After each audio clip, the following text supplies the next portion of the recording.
The night before the light returned, she stood by the window without moving. Her reflection pressed against the glass like a patient ghost. The power had gone out hours earlier, leaving the glass house breathing in fragments of candlelight. I remember the smell, melted wax, rain-soaked wood, and the faint trace of her perfume drifting between us. My father hadn't called in 6 days. She didn't ask about him anymore. She only watched the horizon, where the city lights once burned through fog. I waited beside her, listening to the ticking of the cracked watch she kept near her wrist, though it had stopped months ago. "Light doesn't return the same way twice," she said, voice steady. "It always comes back with a memory." I didn't know whether she meant herself, or the house, or me. The silence between us felt like glass about to fracture. When dawn finally bled into the sky, it came in muted colors, pale gold dissolving into gray. Her face softened as though the light had forgiven her. She whispered, "He used to stand here too," and I didn't ask who she meant. The truth had too many shapes in this house. I waited beside her until the first ray touched the glass, and for a moment, I thought I saw a figure in the reflection, a man turning away from us, fading into the light. She reached out, fingers trembling, tracing his outline before it disappeared. "It's always like this," she said, her voice almost breaking. "The light takes what the rain leaves behind." When I looked back at her, her eyes caught the dawn, wet, golden, and quiet. I realized she wasn't waiting for light to return. She was waiting for it to take her. And when it did, the reflection beside me changed shape. It wasn't hers anymore. It was mine. After that morning, she began to treat light as if it were alive. Each day, she'd follow it through the rooms, closing curtains too soon, opening others half an inch too wide, moving mirrors as though they could trap something invisible. The glass house grew restless with her, breathing in streaks of brightness that never lasted. I watched her from the staircase, how she lingered in doorways, how her hand hovered over switches she never turned on. "You can't trust light," she told me once, half smiling. "It always leaves when it sees the truth." Her reflection was always beside her now, sharper than her real body, like the glass had claimed her first. I caught her once whispering to it, saying, "You'll stay even if he doesn't." I didn't know whether she meant my father or me. By evening, she'd sit in the parlor without lamps, her face pale against the window's glow. Sometimes, when the sun dropped behind Whitlock Hill, I'd see her rise suddenly, as if startled by a sound only she could hear. Then the quiet would settle again, just her breath, the creak of the wooden floor, and the faint hum of light withdrawing from the glass. That night, when she walked past me in the hallway, she touched my shoulder and said, "Tomorrow it breaks." I asked what she meant, but she only looked toward the window and whispered, "You'll see what I see when the light forgets to stop." The next morning came with a strange stillness, the kind that happens before a confession or a storm. The window was already open when I woke, and pale light crawled across the floor in trembling lines. She was standing at the edge of it, barefoot, her white nightdress damp at the hem. "It's happening," she said, though the air was silent. I followed her gaze to the horizon, where the sea at Marin Point shimmered like a wound under gauze. The sun hadn't fully risen, yet the light pulsed, hesitant, as if deciding whether to return.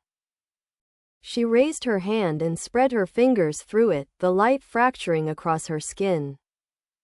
"Do you see?" she asked. "It doesn't touch me anymore." There was a quiet terror in her voice, soft but certain.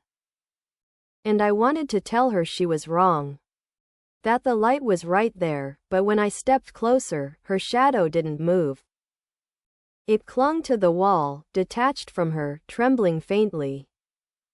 The glass house groaned, its walls flickering with fractured reflections. As though remembering too many mornings at once. I touched her arm, and for a moment, her reflection turned its head before she did.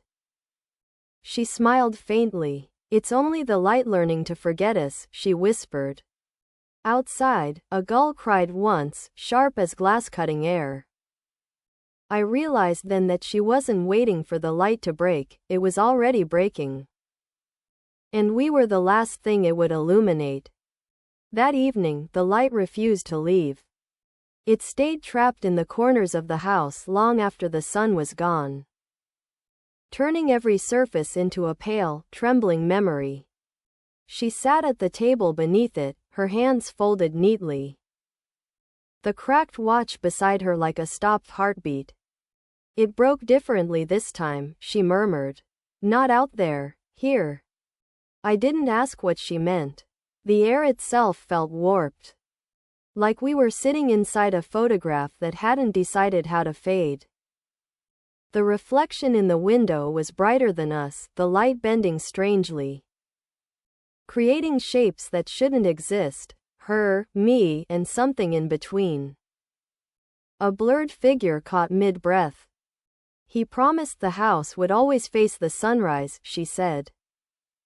"But he never said what it would cost." I wanted to tell her that my father wasn't coming back, that promises didn't matter anymore. But her silence held the room hostage. A long crack split the lower corner of the glass, spreading with a sound like slow thunder.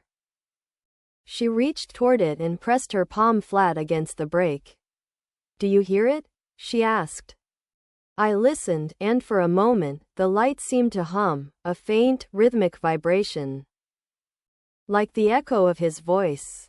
She smiled without looking at me. "That's what it sounds like when something finally lets go." Then she turned off every lamp, leaving the room bathed in that impossible brightness.